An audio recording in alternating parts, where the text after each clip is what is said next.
प्रश्नावली 11वीं का अगला सवाल एक बहुत अच्छा और सरल सा सवाल है।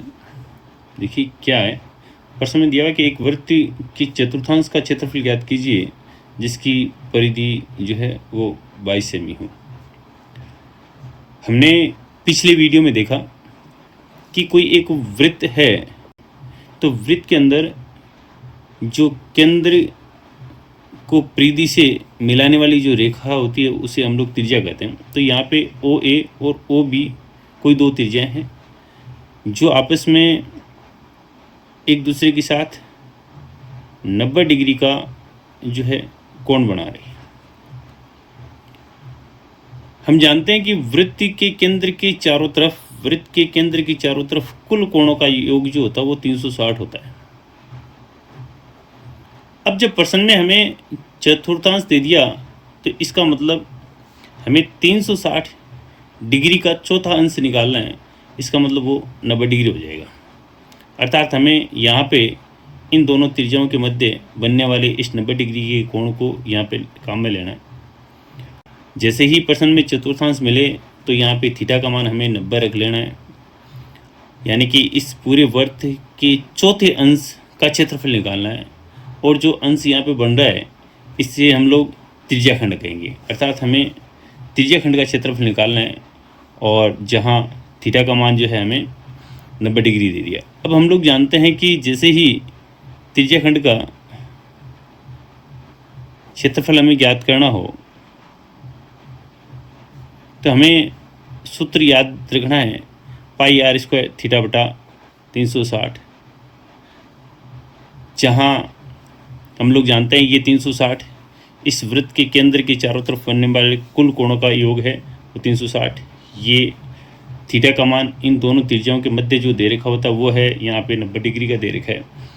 आर जो ये दोनों जो त्रिज्या हैं इनकी लंबाई है, ओ ए और ओ बी दोनों एक ही वृत्त की त्रिज्या, इसलिए इनकी लंबाई भी जो है बराबर होगी।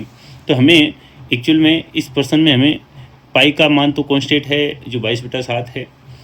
एक तो आर का मान हमें पता हो और एक अगर थीटा का मान पता हो तो हम लोग यहाँ पे इस प्रश्न के का जो आंसर वो निकाल लेंगे। हमें त्रिज्या का मान प्रश्न में दिया हुआ नहीं है, जिसको एक तरीके के रूप में दे दिया, परिधि दे करके हमें यहाँ पे त्रिज्या ज्ञात करनी है। अब जो परिधि दे रखी है वृत्त की जो परिधि है इसको ज्ञात करने का फॉर्मूला और तरीका जो है पिछले वीडियो में बता रखा है। वृत्त की परिधि ज्ञात करने के लिए सूत्र जो हम लोग काम में लेते हैं 2πr।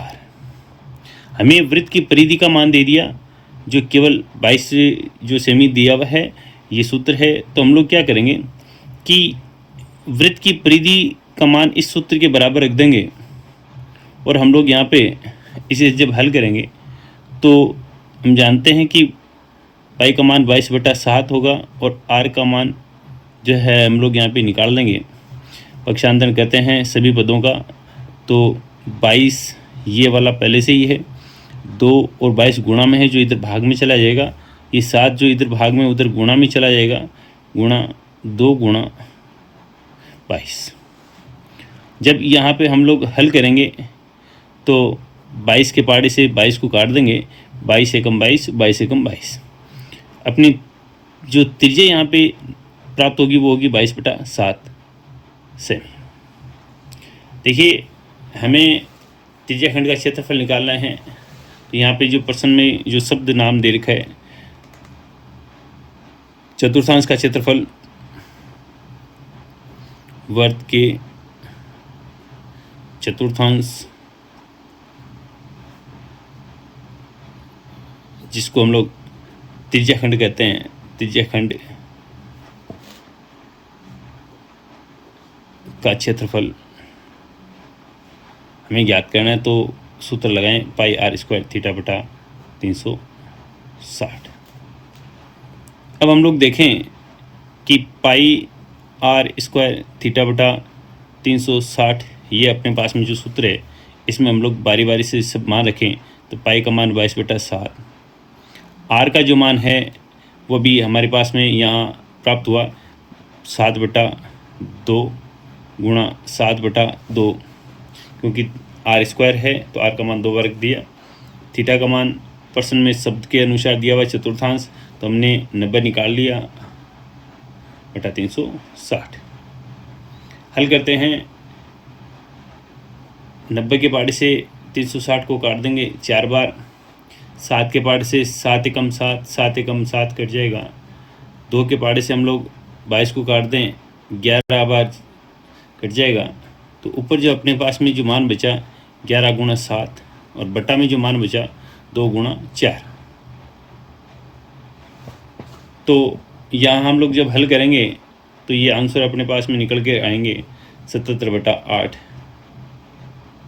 वर्ग सेमी। ये इस चतुर्थांश का क्षेत्रफल हमारे पास में प्राप्त हुआ जो 77/8।